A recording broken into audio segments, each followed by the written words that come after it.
దేవునితో నువ్వు మాట్లాడి ఎన్ని రోజులైంది? ఒకప్పుడు గంటల తరబడి కన్నీళ్లతో ప్రార్థన చేసిన నీ మోకాళ్ళు ఇప్పుడు ఎందుకు మొద్దుబారిపోయాయి? బాప్తిస్మం అయితే తీసుకున్నావు, కానీ దేవునితో నీకున్న బంధం తెగిపోయి లోపల నీ ఆత్మ ఎండిపోయిందని నీకు అనిపించట్లేదా? పైన భక్తిగా కనిపిస్తున్నావు, కాని లోపల ప్రశాంతత లేదు.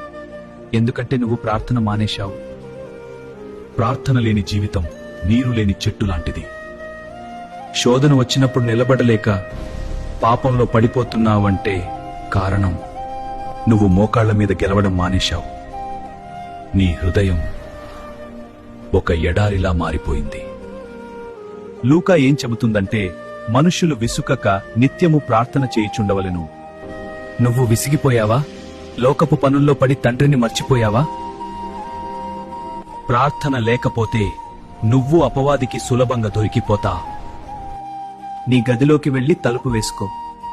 ఏడుస్తూ దేవుని పాదాలు పట్టుకో. ప్రభువా, నా ప్రార్థన జీవితాన్ని మళ్లీ వెలిగించు. నీతో నేను మాట్లాడాలి. ఆరిపోయిన ఆ దీపాన్ని ఆయన మళ్లీ వెలిగించడానికి సిద్ధంగా ఉన్నారు. మోకాళ్ల మీద గెలిచినవాడు లోకంలో ఎక్కడైనా గెలుస్తాడు.